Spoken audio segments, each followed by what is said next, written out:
Bonjour, je m'appelle Nicolas et je suis le fondateur des Ateliers Auchan. Alors, les Ateliers Auchan sont arrivés par rapport à mes activités que j'ai encore aujourd'hui qui sont basées à Rungis, où je fais de l'import-export de fruits, de légumes, de fleurs et de vins. Et pour la partie fleurs, j'importais beaucoup de fleurs qui viennent d'Équateur et de Colombie, donc d'assez loin, qu'on ramenait toutes les semaines par avion.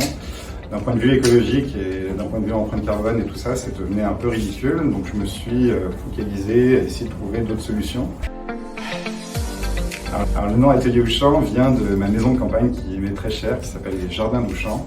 Et on s'était dit que c'était une bonne idée, vu que ça rappelait quelque chose qui m'était.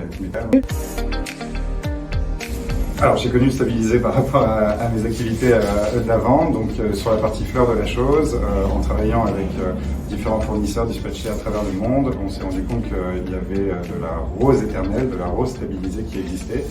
Et en creusant un petit peu plus, je me suis rendu compte qu'il y avait peu d'acteurs sur le stabilisé aujourd'hui en France. Et plus que ça, on s'est rendu compte qu'il n'y avait pas que la rose qui pouvait se stabiliser, mais tout plein d'autres fleurs et tout plein d'autres feuillages.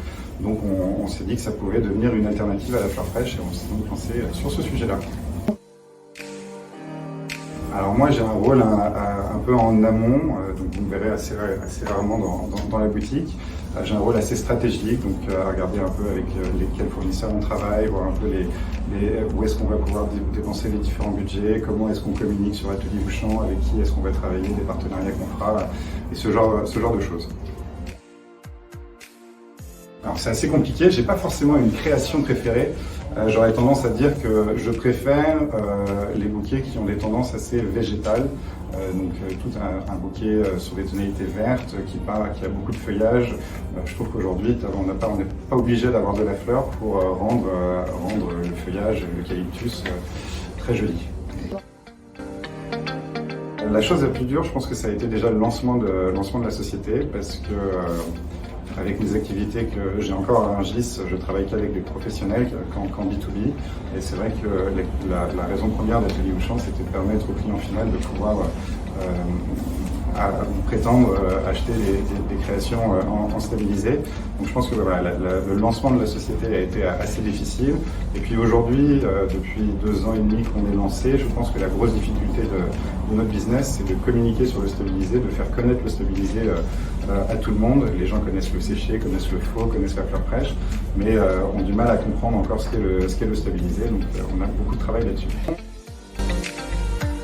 J'ai pas mal de bons souvenirs. Après, c'est vrai que ça fait seulement 2 ans ou 2 ans et demi qu'on a créé la chose. Je dirais que j'ai 2 souvenirs. Le tout premier, c'est le tout petit atelier que j'avais pour commencer, qui était une chambre de bonne dans Paris, qui était assez sympa. Et puis le dernier en date, ça serait plutôt l'ouverture de notre boutique showroom, qui nous permet vraiment de passer un step au-dessus, de permettre aux gens de venir sur place, de voir, de toucher les produits et de commencer à les connaître un peu mieux. Je pense que l'ambiance est plutôt bonne.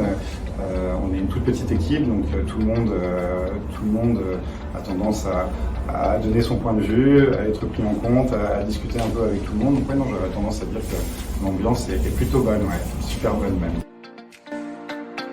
J'espère que cette activité va croître et qu'on deviendra au fur et à mesure des années un des leaders sur le stabilisé. Et qui sait, dans un second temps, peut-être se dire d'ouvrir d'autres boutiques showroom un peu comme celle-ci, et peut-être encore dans un autre temps derrière, devenir un peu franchisé et ouvrir la chose à d'autres personnes.